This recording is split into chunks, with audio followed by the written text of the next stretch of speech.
The moment I stepped past the velvet curtain, I knew I'd gone too far to stop. Soft laughter, quiet murmurs, bodies moving together in slow, indulgent rhythms. A firm grip found my waist. Another presence pressed in behind me. A voice low and commanding murmured at my ear, "Relax. Just let go." Lisa had promised I'd love it. I wasn't sure if I believed her, but it was too late to turn back now. "Before we begin, I just have one request. Stay till the end. I promise it'll be worth it. And if you enjoy stories like this, hit like and subscribe so you don't miss the next one. I need a man." The words just slipped out, and honestly, I didn't care. I took a sip of my drink, staring at the ice melting like it held some kind of answer. Across from me, Lisa nearly choked on her wine. She coughed, then burst into laughter. "Jesus, Claire. Straight to the point tonight, huh?" I'm done pretending I leaned in, lowering my voice like I was confessing some deep, dark secret. It's been too damn long. "I can't take it anymore." Lisa smirked, twirling the stem of her glass between her fingers. "So what's stopping you?" I groaned. "Men our age are either married, boring or clueless, and younger guys. Half of them don't even know what to do with a woman like me." Lisa tilted her head, amused. "And what exactly do you need, Claire?" I exhaled dramatically, rubbing my temples. "I need a man who actually knows how to touch a woman. Someone who doesn't ask, 'Are you close?' 30 seconds in?" Lisa shook her head, laughing. "Damn, someone's in crisis?" "You have no idea," I sang back in my chair. "And don't tell me to get on some stupid app.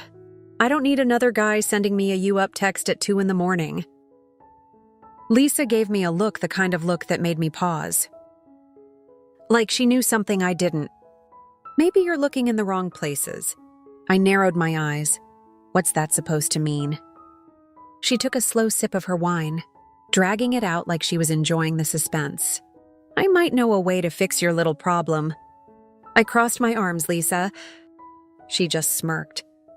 "Let's just say there's more than one way to meet the right kind of man." Lisa took another slow sip of her wine, dragging it out just long enough to make me squirm. "Lisa," I warned. "Just spit it out," she smirked. "Fine." "But don't freak out," I scoffed. "Please." At this point, nothing shocks me. Lisa leaned in, lowering her voice. "You know how I told you Mark and I keep things exciting?" I nodded, "Yeah."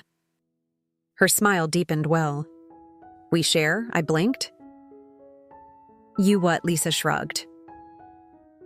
"We're open, we meet other people, experience new things together. It's fun." I stared at her, waiting for the punch. Line it never came. "You're serious?" Dead serious. She leaned back, watching me like she was waiting for me to run. I should have been shocked. I should have gasped, judged, called her crazy, but instead, I found myself gripping my glass a little tighter. A warm pulse of curiosity flickered under my skin. Lisa noticed. "See, you're intrigued? I didn't say that." "You didn't have to." Her smirk widened. "Claire, you just said you're going insane. You need this." I hesitated. "Lisa, I don't know, I mean, that's a big step." She reached across the table, her fingers grazing mine. "No pressure. Just come see for yourself. You don't have to do anything." I swallowed hard. The wine felt too warm in my throat. The thought of stepping into that world, her world, was terrifying. But the idea of another lonely night in my empty bed, somehow that felt worse. Lisa squeezed my hand. "One night, Claire. Just come with me, no strings attached." I let out a slow breath. "Okay?" Lisa grinned. "Good girl." That weekend, I did something I never thought I would. I stood in front of the mirror, smoothing my dress over my hips, my pulse racing, black-fitted. A little risky, but not desperate. It had been sitting in my closet for years, waiting for a night like this. My hands were unsteady as I reached for my perfume, spritzing it lightly over my neck. The scent wrapped around me like a secret. My stomach twisted not with fear, but something far more thrilling. I exhaled slowly, but the rush beneath my skin wouldn't settle. What kind of people would be inside? Would they be watching me? My fingers brushed the hem of my dress, warmth pooling deep in my stomach. I should have been nervous. But beneath it there was something else. Something I hadn't felt in years. A buzz from my phone snapped me out of it. Let me know when you're here. I grabbed my clutch, took one last breath, and walked out the door. 20 minutes later, I stood outside the club alone. No neon signs, no loud music spilling onto the street. Just a sleek black doorway tucked between two high-end buildings. Exclusive hidden. My phone felt too warm in my hands. As I typed, "I'm here," the response was instant. "Good girl. Be right out." I swallowed hard. Tucking my phone away, no turning back now. My thoughts spiraled. What if someone recognized me? What if this wasn't what I thought it would be? What if it was exactly what I needed? The thought sent a slow shiver through me. The sound of heels clicking against pavement made me turn. A sleek black car pulled up to the curb, and a moment later, Lisa stepped out looking effortless as always. She spotted me instantly and grinned. "Look at you," she teased. "Walking over, you're glowing already." Shut up, I rolled my eyes. But the way she looked at me made my stomach tighten. Lisa hooked her arm through mine. "Come on, let's get inside before you overthink this." She led me toward the entrance, the doors swinging open before we even reached them. A man in black stood at the doorway, his gaze sweeping over me. Slow and knowing. "Welcome," he said smoothly. Lisa pressed a hand against my lower back, nudging me forward. A warm, electric pulse ran through me at her touch. I stepped inside. The bar hummed with low conversations, the dim lighting casting everything in warm golds and deep ambers. The scent of aged whiskey and rich cologne mingled in the air, wrapping around me like an invitation. I lifted my glass, the burn of the liquor barely noticeable against the heat. Coiling low in my belly, Lisa sat beside me, relaxed, effortless, as if she had done this 100 times. Across from us, Mark watched me with quiet amusement, his fingers swirling the dark liquid in his glass. "You're enjoying yourself," he murmured. It wasn't a question before I could answer. A presence settled beside me, strong, commanding, effortlessly assured. My pulse kicked up before I even turned my head. "Join me?" The words weren't spoken as a request. They were steady, confident, filled with an expectation that sent a rush of something warm through my veins.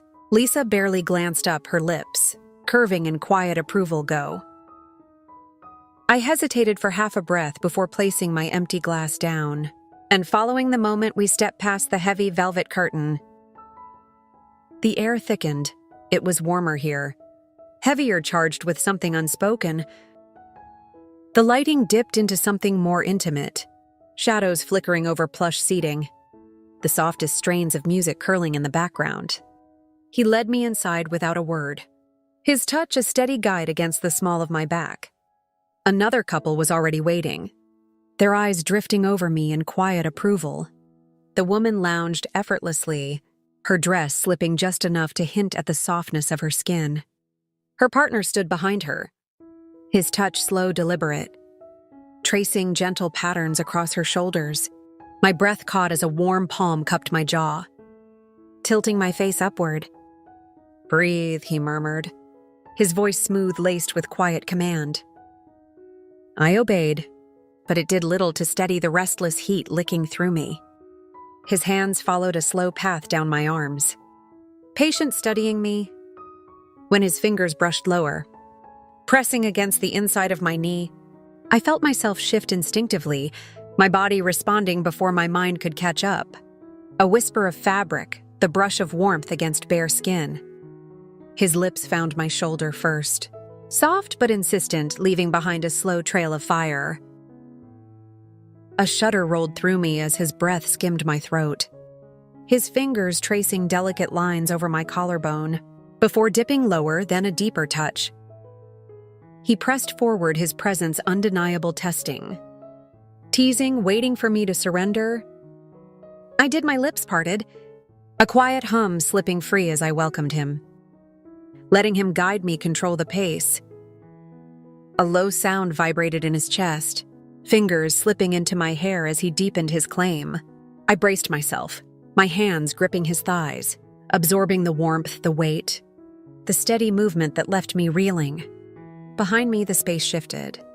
A second presence, now close enough that I could feel his breath at the nape of my neck. A firm grasp settled at my waist, fingers tracing over my curves, taking their time exploring. A slow exhale, a moment of stillness, then a gentle pull guiding me where he wanted me. Where they both did. My breath stuttered as I felt the pressure. The slow, deliberate stretch that left me gasping.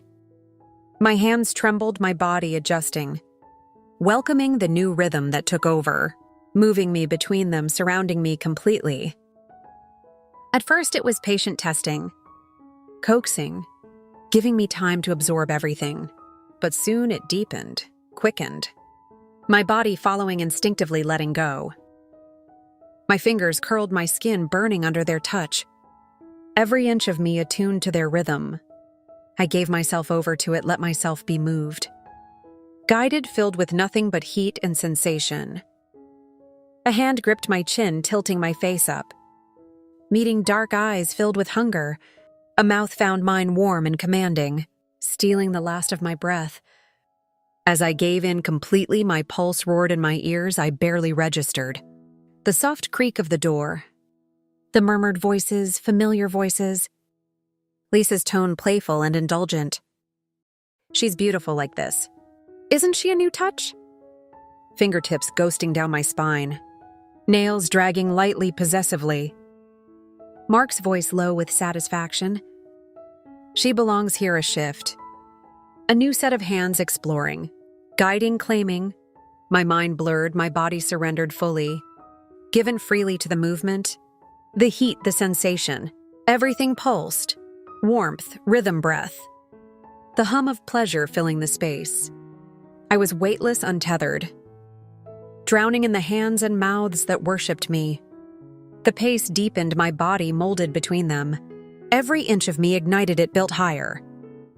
Hotter, a fire consuming everything in its path until it crested and shattered. My body convulsed, trembling against the warmth that surrounded me. My breath stolen my thoughts, dissolving into the overwhelming waves that crashed over me. Again and again, I barely noticed the hand still trailing over my skin. Smoothing, soothing, keeping me grounded, a slow, teasing kiss at my shoulder.